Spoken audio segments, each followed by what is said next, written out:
All right, you stupid, miserable fucking bastards, where are they? I swear if you touched a single hair on their sweet little head, I will... Oh. Oh, Titans above and below. Honey, what did they do to you? Yes, I know they bled you. That's what vampires do. I mean, how did they do this much damage to you so fast? They had you for an hour max, if that. And they wouldn't have had you at all if I hadn't hidden so far back. Those stupid blood-sucking bastards. I swear you give their kind a little bit of leeway, a smidgen of grace, and they show you exactly what they are. Like hell I don't mean it. Look at what they did to you. You can barely move. Fuck. I don't know how you managed to keep yourself in human form after everything they drained out of you. Those monstrous bloodsuckers only know how to do two things. Ruin things and drain everything around them fucking dry with their endless thirst. Hey, that isn't what I... Obviously, George and Margaret are different. I didn't mean every vampire, I just meant... Fuck. No. No, you're right. I said exactly what I meant. Because no matter how hard I try, the only real monster we ever seem to run into more than once is me. No, don't you fucking dare make excuses for me. I know better. You know I know better. After everything that's happened between us, after Margaret saved our lives, and George figured out a way to feed you without endangering innocence, I should be so much better than this. Instead, I let every pre-written prejudice in the fucking codex overwrite my common sense again and again. I don't know, a century and a half, 2. You know I don't really count the years of my life anymore. Why does that matter? All of them. I've been a Bane for every one of them that I can remember anymore. This is all I know. This is all I've ever been. All I can ever be. At least. Until I met you.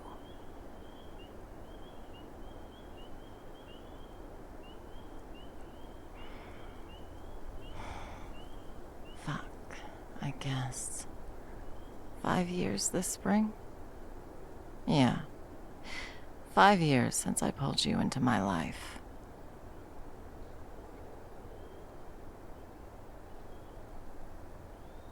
Oh. I see what you're getting at here. I don't really think it's... Fine, I'll play along. 4 years, 9 months, and 8 days. It's been 4 years, 9 months, and 8 days since I tried to convince you to kill me and go find your twin so you could try and rebuild what little of your life you had left after I ripped it apart because of my own prejudice and fear.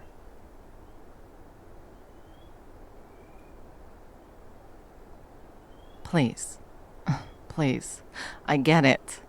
I get the point you're making. You can stop.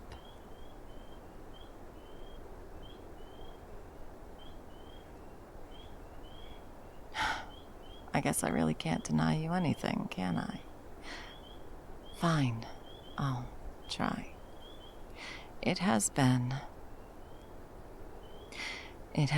3 years, 6 months, and 3 days since you convinced me that the Bane's Codex was outdated.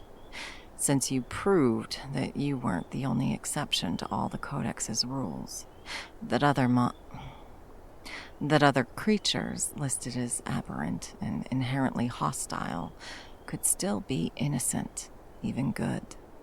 3 years, 6 months, and 3 days since you convinced me to when appropriate, let you give diplomacy a chance with those supernatural beings the Codex normally recommends be killed on sight.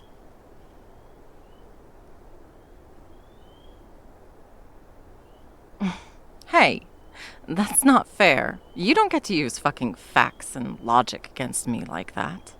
I'm allowed to wallow in my self-hatred and ridicule myself as much as I damn well please, thank you very much.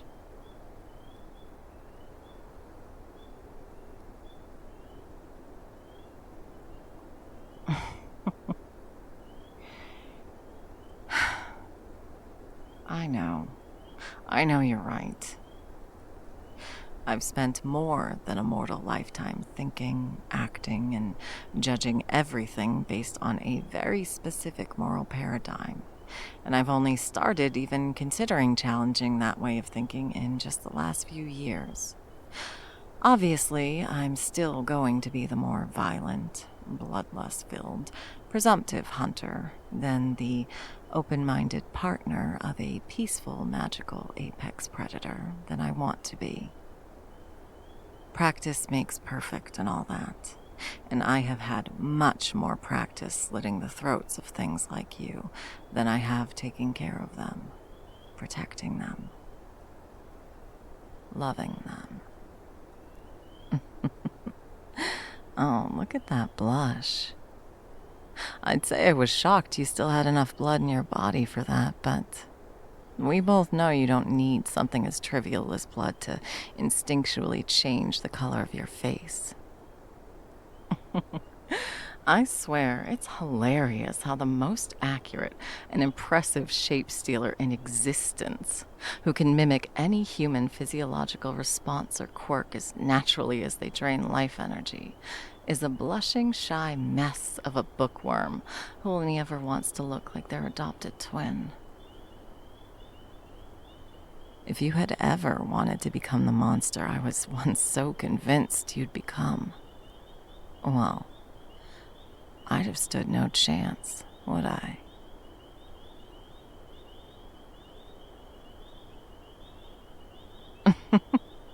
I am not giving you too much credit, you big dummy. I've seen you shed entire body parts and vital organs before. Remember when that ogre ripped your head off in a shower of gore and tossed your dead body behind him? Only for you to trip him from behind right when he was about to squish me like a bug. If you'd done that to me, if I had actually tried to kill you all those years ago, I would have believed it. I would have dropped my guard in moments and then, bam. Just one part of you would need to brush up against me, and you could have drained me dry.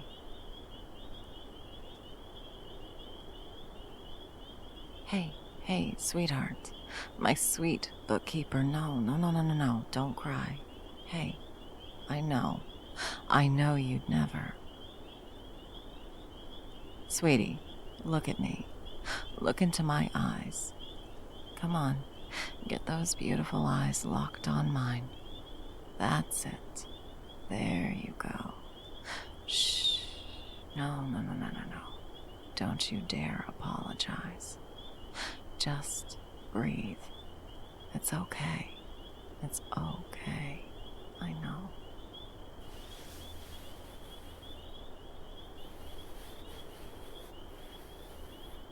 I'm sorry, honey. I didn't mean to set you off. I should know better than to bring up you feeding on anything, let alone me. Especially when you're already weakened from losing all of those fluids like this. Fuck, sweetheart. Look at the damage I've done to you. 5 years on, and you still end up right back on that night. Blessed oil in your veins, my sword at your throat. The moment that I even imply that I think you're any kind of threat. Fuck. I am so sorry.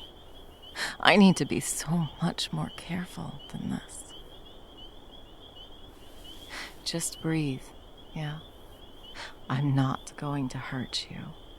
I will never hurt you ever again. You know that, right? I'll never let anything hurt you ever again. Not without answering to me. Yeah, like the vampires outside. They put their hands on you.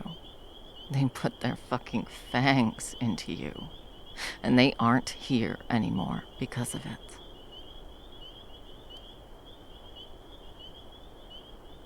Are you sure, sweetie? I mean, you're only having problems at all because of what I am, of the violence I'm capable of. I don't think me telling you what I did to them will make this any better. Especially not when we're doing our best to avoid killing anyone anymore.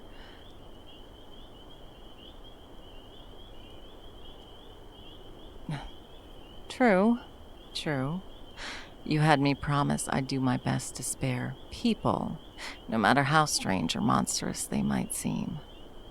You've always approved of me killing the real monsters of this world, regardless of what they look like on the outside, haven't you? Yes, especially when those monsters try to lay a hand on what's mine. Maybe I can just go over the highlights, yeah? No details, just enough to sate your curiosity. Okay. Where to start? How about... Yes. Okay. The first one I noticed was just past the reinforced fence. I could tell that they'd fed from you, and I took them down quick and hard. Then the next two came up on me, and I... Huh? Honey, I don't really think I should get into that.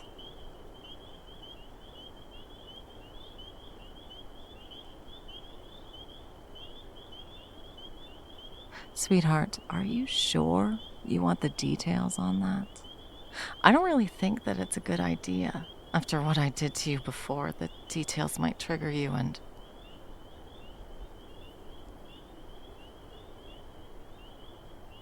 Oh.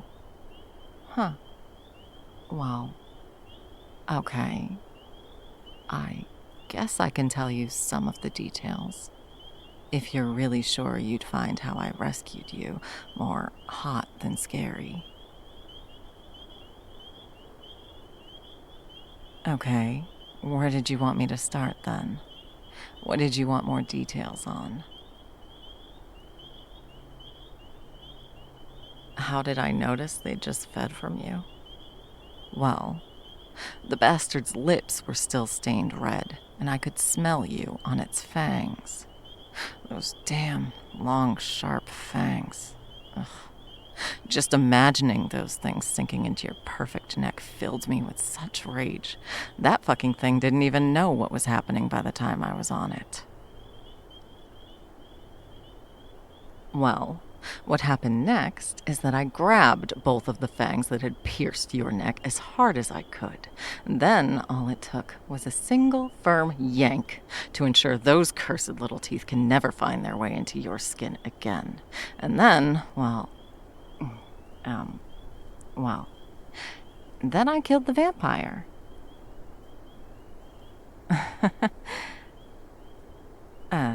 Honey, are you sure you want to know what I did with the teeth?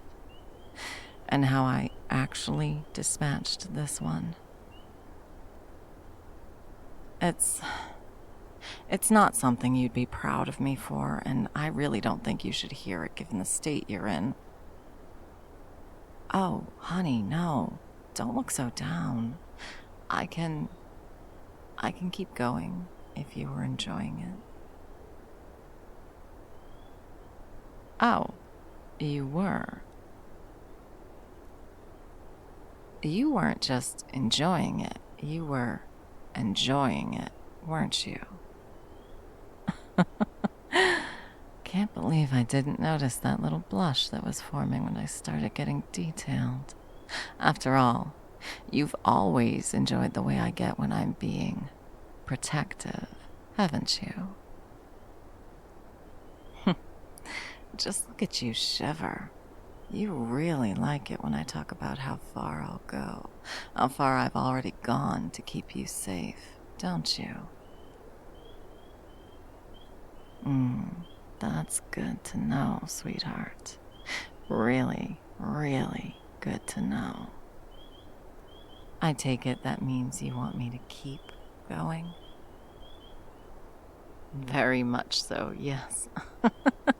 Goodness, you are so fucking perfect for me, Bookworm. All right, where was I?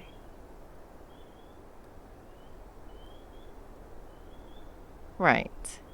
You just asked me what I did with the teeth after I ripped them out. Well, I buried both of those fangs right into their new home, their former owner's beady red eyes. Yes, really. Then I finished it off with a stake of you right to his chest, one thrust to drive it home, and a nice little twist to shred that wretched thing's heart for the damage it had already done to mine. The next one had your scent all over her hands, on her palms and fingers. I know because I smelled it when she clawed me across the face. Luckily, I caught her by the throat, and she only managed to get this single shallow scrape on my nose, down the bridge here. She tried to get her other arm up to take another swipe, but I had my hunting knife out by that point, and I took off the hand she dared to put on you. From where your scent was, and from how strong it was even an hour later, I'd imagine she was the one who left those handprint bruises on your arms there that you haven't had the energy to heal yet. Thought so.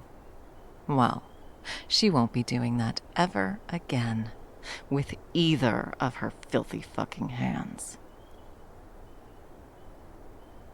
Yes, I took the other one too, when she tried to claw my eyes out with it. And, you know, they both hurt you, left marks on the one I love.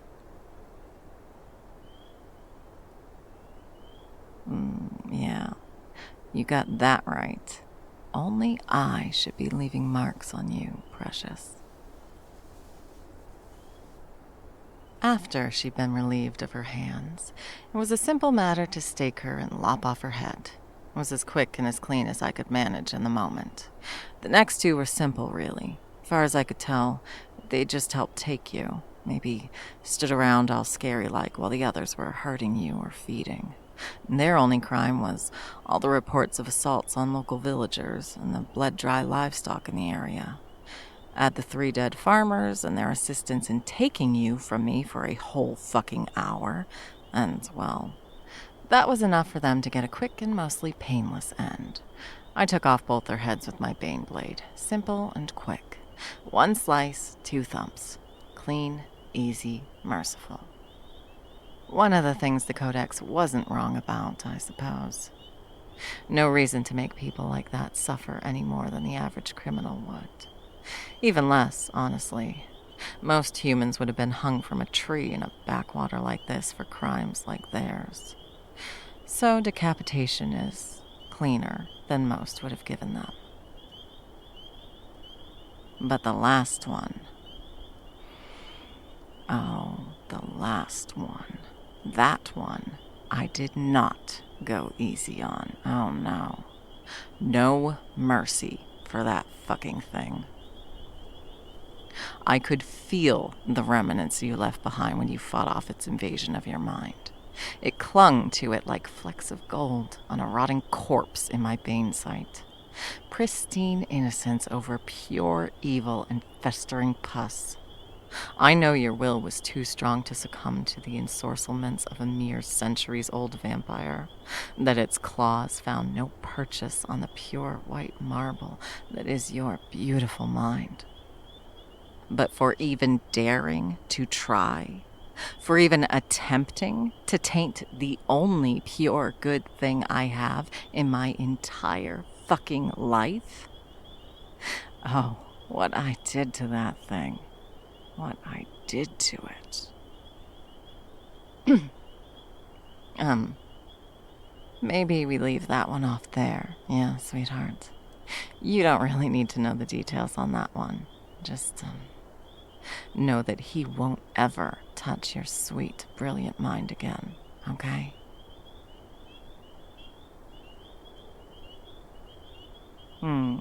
Yeah. Besides, I think you're excited enough already from all of that, aren't you?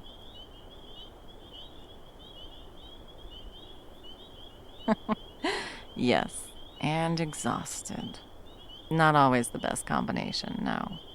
It's not surprising, though. You've lost a lot of blood on top of a harrowing last hour. I know you don't get affected by blood loss the same way a human does, but you've got to be starving to replace that lost body mass, yeah? And that's what I thought. I'm proud of you, you know? Keeping so calm despite how fucking ravenous for life energy you must be.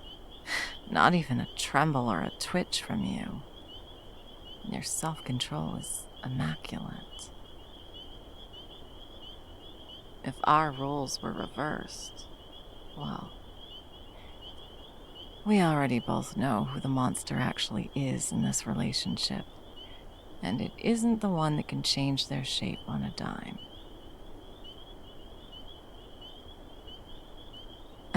Yes, I am working on it, sweetheart. Very hard. And I appreciate you saying that, but even you didn't actually try and deny what I said now, did you? Exactly. And it's fine. I know exactly what I am, sweetie, and how far I have to go. And while it's a long fucking journey ahead of me, I have you by my side. So I know I'll make it, no matter how long it takes. Now here, drink your potion.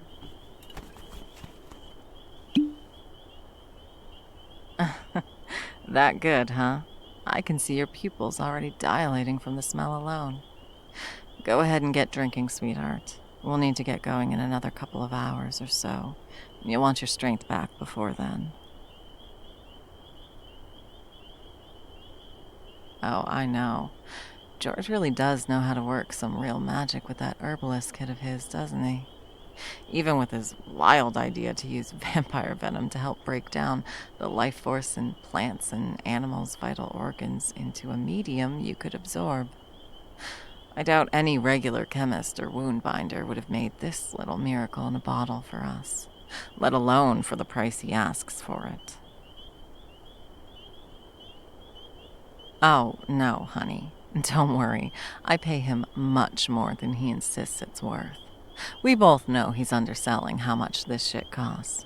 He and Margaret are much too soft-hearted to charge us full price for a tonic that lets you live a normal life. Add on the fact that they're vampires and they understand the pain of wanting to eat without harming another living soul. And it isn't exactly a shock that paying them a fair price is an uphill battle.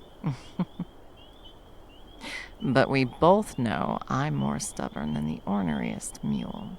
I always get them to take at least double before I leave, if not triple. Finished already? Do you need another bottle? Well, okay. But it's here if you want it. Oh, no, honey. No rush. We can just sit here a while. Just rest together. Your head on my shoulder, our backs to this old wall. We've got no obligations after we turn in this job. Nothing but free time. Maybe we take a little break. Go off to that little cabin in the mountains that you like, with the spring and the clear view of the stars at night. That's the one. And I can cook that stew you like. And maybe you can finish that book you've been reading to me. We were about halfway through it when we stopped to plan for this job.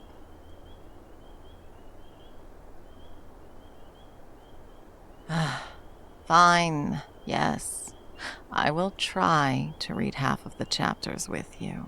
But I'm still learning, so if I stumble over those big complicated words, you better help me.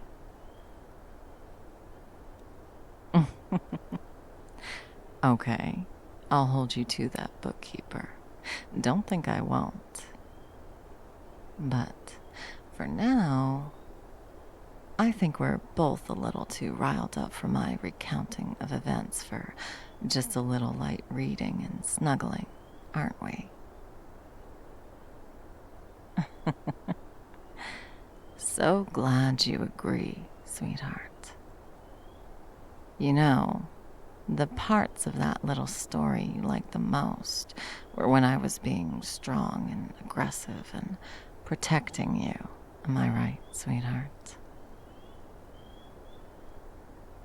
I fucking thought so. Well, my beloved, shall I show you just how strong and aggressive your lovely Bane can be?